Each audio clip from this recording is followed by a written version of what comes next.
Hello, hello, hello, hello, hello, and welcome to the Lynn Woods Gospel Entertainment Show where we talk to inspire.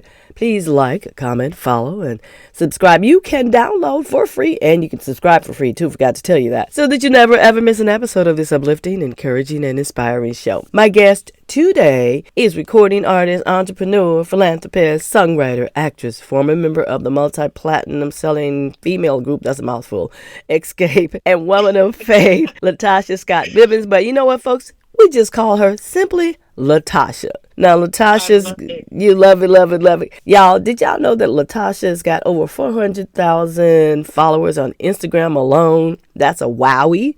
But LaTocha, welcome to the show. Thank you. Thank you so much for having me, Lynn. Yes, I love the whole intro, but it's just LaTocha. It's just as simple as that. So I appreciate that. You're welcome. Now, before we dig into your current projects, let's just get a few questions I've done about your background. Were you born and raised in Georgia? Born and raised in Georgia. That's just me. You know, when you think about where you come from, it's like, that's my whole everything. You know, and so growing up in Georgia, it was just different. As a young girl, I understood what music was because it was in my house every day. Mm-hmm. They call us the Georgia Peaches, but the music was reflective of just the church and my gospel upbringing. It started early on, but yes, I'm a Georgia girl. I'm a Georgia Peach. Georgia Peach, okay. And Georgia Peach, what were you listening to while you were growing up? Because off mic, we talked about you've been singing, your folks told you since what, 2 or 3? 2 years old, yeah. My parents said I started humming at the age of 2. Of course, I don't remember that part. I do remember singing, though, and just music was always in our household. And when we talk about the gospel, I grew up, my father a musician, as a writer as well, my mother a writer, and it was just in my household. Every day when we woke up, we went to bed to music. And the gospel shaped my life in so many ways because I grew up listening to like Shirley Caesar, Aretha Franklin, and then my father was a singer. He and his brothers would sing around town and in the church. So I just grew up just always admiring that part of what it was, and it always did something for me. Speaking of you as a child, what kind of child were you? Were you shy and introverted, or are you one of those little busy ones and an extrovert? I was very shy. I would say I was an introvert because I wasn't an outspoken person. But when it came down to the music, I was. And I think with my parents, they saw that it was something that I was intrigued by. And as a child, I never asked for like toys. It was always, can I get a microphone? Can I get a recorder? And they will always give me those things. And it just made me more confident, you know, when I was able to actually sing on stage. And it was one thing to just sing, but then my dad would always put me on program, and it helped me. It shaped me in that way. But yeah, I was always shy. Okay. I think I started to become a little bit more outgoing when I was in church and people would start to sway and sing. And I saw the effect that I had on the people in the church, and that's when I kind of broke a little bit of the shyness. But my dad would say, "Girl, open up your eyes and sing," and I would just close my eyes because I'm like, I don't want to see people's faces. I just want to sing. So I was shy. Isn't that something though? A lot of singers do that. They close their eyes. I guess you're really, really getting into it and focusing on what it is that you're singing, and therefore you're avoiding the distractions and the faces of the audience, so you can just zone in and sing your song. Oh, okay. Yeah, it was that, and I was a little bit afraid. So it was a little mixture of all of that stuff. It's like, I'm gonna keep my eyes closed, y'all. Just listen to me sing. Don't look at me. Just listen. Okay. Yeah. Mm-hmm. Now, if you were not doing music, what do you think you would be doing? If I wasn't doing music, to be honest with you, I had gone to school for computers, and I was like, okay, I'm going to do something in the business world, but for the most part, I really didn't have another option. It was just, I don't know, it was music just was something that I embraced. And I honestly didn't see myself doing anything else, but I did take computer classes just in case, because, I had teachers say, oh, girl, that music thing, I don't know, you might want to give that up and you might not want to pursue that. It's almost unreachable. So I had a lot of people who felt like, I don't know. And then a lot of them, because early on, they were like, oh, you have to be a certain look, you have to have a certain, it was just, so I always felt like, okay, I hear what you guys are saying, but I love this. I can't see myself doing anything else, but I did go to computer school, so just in case. Just in case, that's your backup, your plan B. Well, it was my plan B. It was your plan B. Plan B. Yes. Mm-hmm. Moving on to going into your musical career, which you got started teenager. You first rose to fame as a founding member of Xscape. How did your journey in music, you told me, already began in church? How has your faith shaped your path as an artist? Oh wow.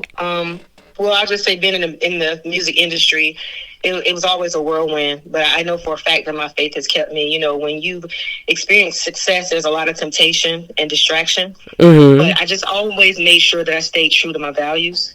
I would pray, ask God just to guide me through the difficult decisions. And I knew, you know, that fame wasn't my end goal. I always knew that there was something else. And I always tell people that my benchmark was never about wins or losses, about being great. And being great is taking on all the gifts that God has given you and using those gifts. So that's just what it was, my faith. And so that is what kept you grounded, because this industry can be crazy. I worked at Warner Brothers Records for years in artist development. And so yes. I got to see on the other side of it with the record labels and the interaction with the management and the artists. And if you are not anchored in your faith, listen, trust me, it's a lot of distractions. There's a lot of noise, and if you don't know who you are, you get sidetracked. You can get bamboozled and hoodwinked. Hoodwinked, and having a strong foundation just it helps to play that part. And then having my inner circle, my family have helped me as well. Just being able to, you know, come home and say, hey, this is what's happening, and giving us advice. And even talking to my grandmother, who has so much wisdom. And I was always able to, you know, call her and say, Grandma, this is what's happening, and this is how I'm feeling, and this is what I'm faced with. And she's always brought me back to the Bible. It's always back to the faith. And that has helped me. You know, when you don't have that, it's very hard to maneuver and to adjust in this industry. But I've just been very blessed with that. So I'm very thankful. Yeah.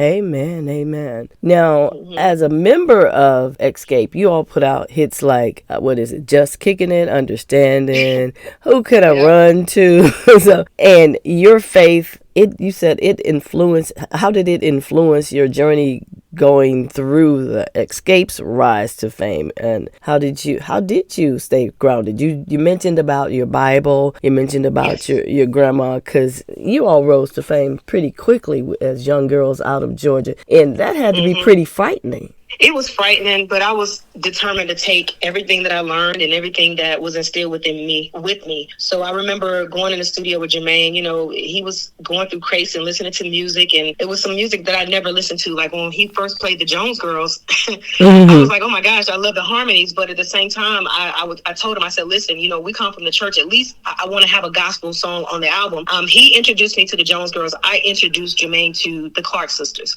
Wow. So as we're infusing and blending the knowledge that I have and the knowledge that he had, you know, we're around the same age, so we were able to sit down and talk about what that meant. And so when I brought the song, he was like, okay, what is this called? I was like, it's Living in Vain. And I was like, we have to do this record. And I'm like, I know I'm new in this industry, but please give me that. And so he was able to give me that. And that's just, like I said, me bringing what was instilled within me to the table. You know, and so when we did Living in Vain, I think that song by itself, some people knew the Clark sisters, some of them didn't. And they didn't even know. They were like, oh, that's not y'all song? I'm like, it's not our song, it's the Clark sisters song. But we embraced that, and I was happy to do that, because it's like, Jermaine, I don't ever want to take for granted what I was taught. So I brought that, and then he brought the Jones Girls, which was another group that came out, and I was amazed at the harmonies, and even now when we sing Who Can I Run To, people still think that's our song. So it's just embracing, you know, where you come from, what you've been instilled with, and I take it with me everywhere I go. Every time I do something, I have to, you know, bring the gospel. Yeah, because what you all did was, well, you in particular with your upbringing, it's like you transitioned from gospel to R&B, and then beyond that, we talked about the Clark sisters, and we talked about Shirley Caesar as being influences in your musical style. Who else would you add to that pot? Whitney Houston. Okay. For sure. Because of the fact that I go back to Shirley Caesar. I mean, I had some trying times, and I was able to go to her church, and we had a really strong conversation about faith and love and staying true. And so I had to let her know that she influenced me in such a way to where just the conversation, it meant the world to me. And people don't know that when you have a connection with someone and they take the time to talk to you and help you get through, it's just God still moving. So with Shirley Caesar, she was, such an inspiration. And it's crazy because my mom had always said, I can't wait to meet her. So I put my mom on the phone with her, and I said, Mama, listen, she's screaming on the phone. I'm like, she can't understand nothing you saying. She's like, Shirley, you inspired my kids. And, so it was that for me. And then for Whitney Houston, the same thing. She and I had conversations about the music industry and how she saw and how she heard my voice. And I wrote a song for Whitney. She never really got a chance to record it. We both talked about doing it. So she was an influence for me. There's her poise, her grace alone, being a female in the industry, and how she stood firm, like, hey, this is what I want. Beautiful she was, just her spirit. So yeah, I was influenced by so many different people, and I was able to meet those people, and they shared their stories and I shared mine, and that to me was just remarkable. And another blessing. Yeah. That is a blessing. Would you say that's also one of the high points for you in the career of being able to do that? Oh, for sure. And then too, it taught me that, in this space that I'm in, and the fact that I was able to garner the attention and the accolades that I have, I still have to be that light, just like they were to me. And it's like, even in music, and I remember when the COVID hit, and we couldn't sing anymore. And I was depressed because I love being on stage. I love being able to touch people through music and through song. And so sometimes I felt like, okay, Lord, I can't walk in my purpose. And that's when he eventually brought me the cookbook. And I ended up, writing a cookbook about my story and how I was, overweight in the industry and the things that I had to experience. I literally put those in the cookbook. And God said, you still have a purpose. So I did the cookbook. And then after that, still mentoring women. So I say all these things because when I think about the Shirley Caesars and I think about the Whitney Houstons who were like to me, I still have a lot more work to do outside of the music. And so that's why I keep going, I keep moving. But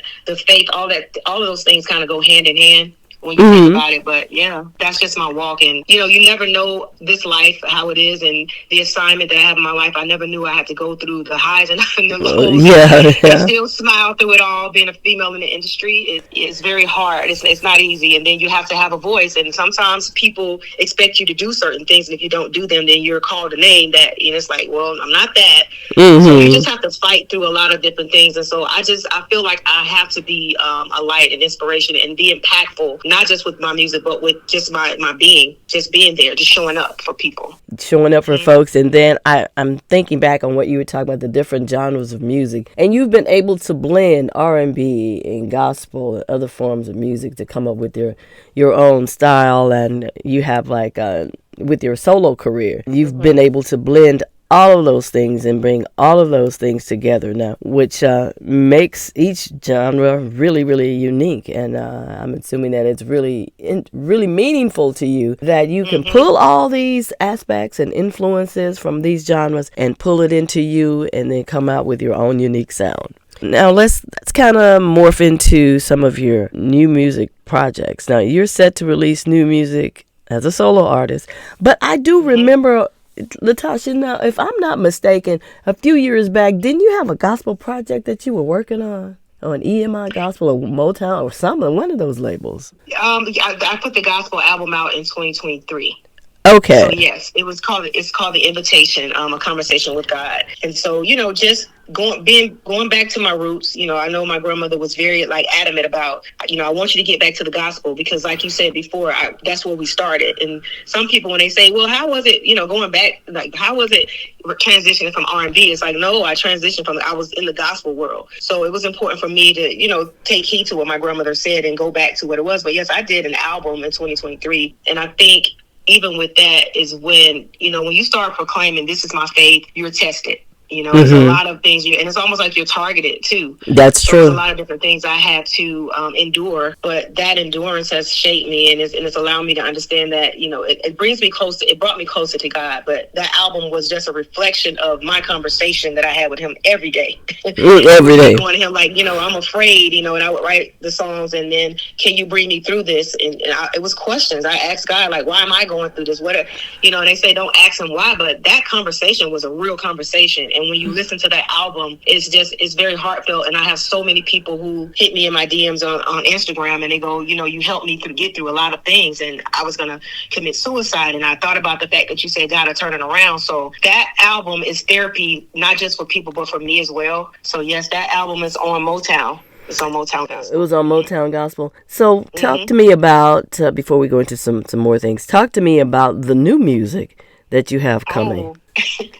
The new music is fresh. It's new for me. It's very how do I say this? It's airy. It's me being able to write from my heart. When you come from a group, it's very hard to convey the things that you're going through, because everybody's not going through that. So I can sit and write a song, and I'm like, well, we're not overly in love, or we're not falling out of love. So now I'm in a space to where I can really speak from my heart, and then I'm a storyteller. And when you have to tell stories and come from a place that is very deep and rooted in what you have seen and the things that you've experienced, I think that that's important. But for me, it's just a new space, and I'm excited to be in it. It's been a long time coming. I always felt like, if I go and do a song, the group is going to be mad. If I go and do this, people are going to say, oh, you're trying to be a diva. But God is like, not so. You have to do. I gave you the gift, and it's supposed to be shared. It's not about, putting it in a box either. So what you're also saying is like the music that you have now and the music that's coming out is a reflection of your growth as an artist and a person, or would you say that? Would you say that? Oh, for sure. It's definitely that. It is definitely a reflection of my growth. How does your faith continue to shape your music, your artistic choices? It's always right there. When you have those things that you go through on a personal level, and you try to speak about what that is, you have to stay grounded. My faith is allowing me. Sometimes you want to lash out on folk. People say certain things you really want to say, and at the same time it's like, but what would that do? What would that do for you? Someone asked me the question the other day. I've had some trials in my life, and they're like, well, if you knew that about all these people that have lied on you and said certain things, why don't you just tell the truth about them? Why don't you just go out there and lash out on them and do the same thing that they're doing to you, because you can. You have so much information. And I said to that person, I said, let me just say this. I said, if I do the things that they've done to me, then I would be them. And I don't want to be them. And that faith that I have, it allows me to know that God has something else for me. And vengeance is his, it's not mine. And I allow him to, take up for me. And I just do his will. And sometimes it's very hard, when you're trying to go through life, because somebody hit, like, you hit me, so I got you back. And with me, I tell people I'm just going to sing on them. And they take that as like, oh, it's like, no, I have to sing on them, because this is my way of speaking my truth in my heart. And I've done that since I was little. It's just what it is. So that's what I'm going to do. I'm going to continue to sing and hold on to the faith that I have. And sometimes it's shaking, sometimes you get knocked down a little bit and then you get back up. But it's what you've overcome that gives you that strength, so that you can tell the next person you can do it. And I didn't look at it like that. I'm like, I'm just down. But now that I'm up, now I have to say, oh, you feeling like this? You feel like you can't get up? Look at me. I'm possibility. I look just like you. Nothing's different than the one. I have a different gift. Somebody else has another gift. But to always be a light as well. And I talk about that. Being a light is something magical, because everyone wants to shine a light, and sometimes dim others. And that's not what I'm here for. That's not what God put me on this earth for. So I got a lot of work to do. A lot of work to do. Okay, yes, then. Miss Lynn. And a lot of work to do. And the hard thing is to stay on purpose. And that is the main thing. Stay on purpose with what God has given you, because it's different from what he gave me, what he gave John, or what he gave Susie. It's different. A lot of people have a hard time staying on purpose and staying on track. Always popping off into somebody else's lane. So we have to make sure we ain't getting in nobody else's lane. That's right. But you have to be thankful for what you have. And I think that's what we don't do. We focus so much on other people instead of focusing on what God has given us, or just the gifts and the love alone. If you take time out to understand that you have a purpose as well, you don't have no time to be dealing with nobody else. I told my husband, I'm like, I get up in the morning, I got to make sure y'all are good, I got to make sure I'm good, I got to go out here and sing and write songs and make sure I'm impactful in that way. I don't have the time to worry about what somebody else is doing. Now, do I see my fellow people, the people that I love, and I comment on their stuff? Hey, Jacqueline, we talk all the time. Hey, I love you, girl. You keep doing you. Like stuff like that. But to be in people's business and want to see their downfall and try to make things out of something that's not there, and that's not, I can't do that. I refuse to even be involved with it. And we sometimes have to separate. separate ourselves from people who are negative, and That's because true. they'll bring you down, and that spirit is contagious, and I don't want no parts of it. I want to be around people who love God, who understand what their worth is, and that's what I instill within the girls when I speak to them about my Made Girl Foundation. Do you know who you are? You are so beautiful. You're worth so much more, and so I give them that so they can go out and do the same thing. So it's just kind of plug and play. You plug into someone else, allow their light to shine, and they go do it for somebody else, and it'll be so much more beautiful when people do that, instead of honing in on someone else's gifts and trying to make it seem like they think that they're bigger than someone. No, let's just, their light is their light and yours is yours. What the kids say? Walk in it. What do the kids say? Ain't nobody got time for that. Ain't nobody got time for that at all. I know I don't. Girl, you too busy. You mentioned Made Girl. You got Made Girl Music and Made Girl Media. Yeah. So tell me a little bit about that. And then you got the Planted Lifestyle. Is that tied into your cookbook? Planted Kitchen. Yeah, that was okay. Lifestyle. Okay. You're right. Yeah, oh, so that was right. Yeah, so talk to me about, you mentioned Made Girl. We already talked about the cookbook, but Made Girl Music and Made Girl Media. So talk to me about that a little bit. Made Girl Music and Made Girl Media are subsidiaries of one another. Music is what I've always wanted to have, because, you really never hear of a female owning her own label. And it was important for me to get back to that.